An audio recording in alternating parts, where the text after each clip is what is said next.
ওয়া তাআলা যখন দুনিয়াতে মানুষকে পাঠাবেন, নবীগণকে পাঠাবেন, তো আল্লাহ পাক একটি মাহফিল করেছিলেন জাতির সমস্ত মানব জাতির আত্মা ছিল।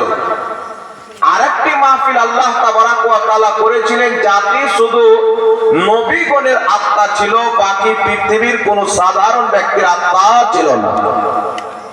নবীগণের আত্মা আদম আলাইহিস সালাম থেকে নিয়ে ঈসা আলাইহিস সালাম পর্যন্ত যত নবী দুনিয়াতে এসেছেন সকলের আত্মাকে আল্লাহ তাবারাক ওয়া তাআলা একত্রিত করে বলেছিলেন, যেটাকে আল্লাহ পাক কুরআন পাকের মধ্যে লিপিবদ্ধ করেছেন, ইদ আখাযাল্লাহু মিসাকান নাবিয়িনা লামা আতাইতুকুম মিন কিতাবিন ওয়া হিকমা সুম্মা জাআকুম রাসূলুম মুসাদ্দিকুল লিমা মাআকুম লা তু'মিনুন্না বিহি ওয়া লা তানসুরুন্না ক্বালা আকরারতুম ওয়া আখাযতুম আলা যালিকুম ইসরি ইলা আখিরিল আয়াত।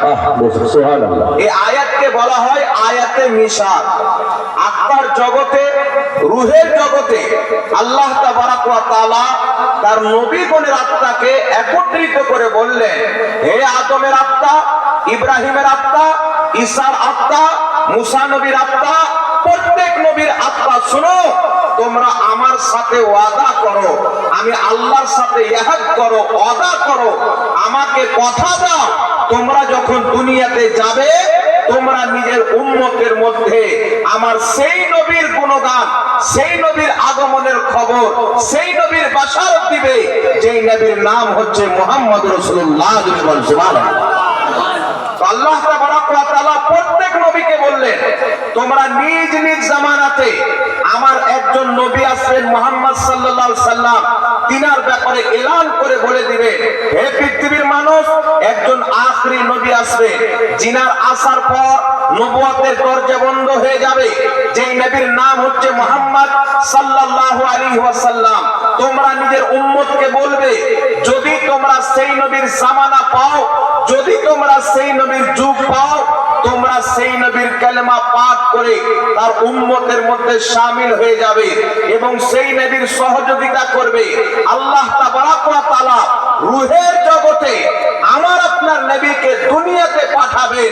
প্রত্যেক নবীকে বলছেন, তোমরা নিজ নিজ যুগে আমার সেই নবীর এলান করে দিবেন।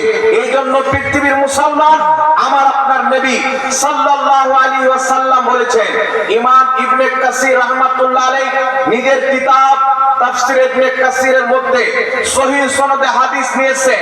আল্লাহর নবী বলছেন, কুনতু আউওয়ালান নাসে ফিল খালকি, আমি নবী হচ্ছি মানুষদের মধ্যে সৃষ্টির সর্বপ্রথম, ওয়া আখিরুহুম ফিল বাসে, এবং পাঠানোর দিকে সবারই শেষে। আল্লাহ আমাকে সবারই প্রথম সৃষ্টি করেছেন এবং সবারই শেষে পাঠিয়েছেন। এই জন্য নবী মুস্তাফা সাল্লাল্লাহু তাআলা আলাইহি ওয়াসাল্লামকে আল্লাহ তাবারাক ওয়া তাআলা সবারই প্রথমে সৃষ্টি করে খাতেমুন নবীন বানিয়ে পাঠিয়েছে। জোরে বল সুবহানাল্লাহ। সুবহানাল্লাহ। তো পৃথিবীর মুসলমান প্রত্যেক নবীকে আল্লাহ পাক করেছেন আমার নবী মুহাম্মদ সাল্লাল্লাহু আলাইহি ওয়াসাল্লামের প্রশংসা, গুণগান। তোমরা নিজের যুগে এলান করে দিবে যে একজন নবী আসবে। তো আমার আপনার নবী সাল্লাল্লাহু আলাইহি সাল্লামকে আল্লাহ প্রথম সৃষ্টি করেছেন এবং আত্মার জগতে নবী হিসেবে আল্লাহ পাক তিনাকে আখ্যায়িত করেছেন। এখন একটি কথা আপনাকে বলে দিই, আমার আপনার নবী সাল্লাল্লাহু আলাইহি সাল্লাম নবুয়তের দিকেও হচ্ছেন প্রথম, সৃষ্টির দিকে হচ্ছেন প্রথম।